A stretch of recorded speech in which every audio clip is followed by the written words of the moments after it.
শুভ বিকেল। কেমন আছো সবাই? আশা করছি সবাই খুব ভালো আছে। ভিডিওটা শ্যুট করেছি কাল বিকেলে, ভয়েস ওভার দিচ্ছি আজ। এখানে যেহেতু ভীষণ পরিমাণে গরম পড়েছে, দেখো বিকেলবেলা কিন্তু কালকে একটু তাড়াতাড়ি উঠে পড়েছিলাম। রাতের যে রান্নাবান্না করব সেইগুলো জোগাড়জান্তি করে রেখে দিয়ে বাসনগুলো ধুয়ে নিয়েছিলাম। তারপর ঘর দুয়ারটা ঝাড় দিয়ে নিলাম। নাহলে কিন্তু ঘর দুয়ার ঝাড় দেবার পর যদি আনাজ সবজি কাটতে লাগে, ঘর দুয়ার কিন্তু ভীষণ পরিমাণে নোংরা হয়। তাই জন্য আমি আগে থেকে এগুলো কেটে রেখে দিই। সবজিও যেহেতু কাল কিনে এনেছিলাম, সেইগুলো বাজারের সবজিগুলো গুছিয়ে রাখতে রাখতে অনেকটা বেলা হয়ে গেছিলো, আর ঘরটা ভীষণ পরিমাণে ময়লাও হয়ে গেছে। তাই ভালো করে পরিষ্কার করে নিয়েছিলাম। তারপর দেখো এখানে সন্ধেবেলা গাটা ধুয়ে নিলাম। প্রায় তখন সন্ধে হয়ে এসেছে, মানে পুরোপুরি সন্ধেও হয়নি। ঠাকুরকে এখানে পুজো দেবো, মানে সন্ধে দেব।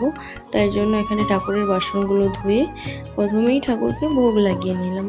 তারপর ভালো করে এখানে তুলসী তলায়ও একটুখানি প্রদীপটা গড়িয়ে নিলাম। তারপর দেখো এখানে আমি রাতের রান্নার জোগাড়জান্তি শুরু করে দিয়েছি। যেহেতু সবজিগুলো আমি আগে থেকেই কেটে রেখে দিয়েছি, তাই এখানে ভাতটা বসিয়ে দিলাম। ভাতটা হয়ে যাওয়ার পর তার পাশেই বসিয়ে দিয়েছিলাম হচ্ছে যে বিচে কলা আর বেগুন সেদ্ধ।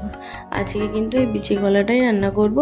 এটা কিন্তু আমার হাজব্যান্ডের খুবই পছন্দের একটা খাবার, কিন্তু খেতে এটা খুবই ভালোবাসি, কিন্তু আমি এটা খুব একটা ভালোভাবে রান্না করতে জানি না। আর এটা কিন্তু আমার ফার্স্ট টাইম এটা রান্না করব। আগে কিন্তু রান্নাও করিনি। কেমন হয়েছে বলতে পারবো না, মোটামুটি ভালোই হয়েছিল, কিন্তু একটু নুনটা সামান্য বেশি হয়ে গিয়েছিল।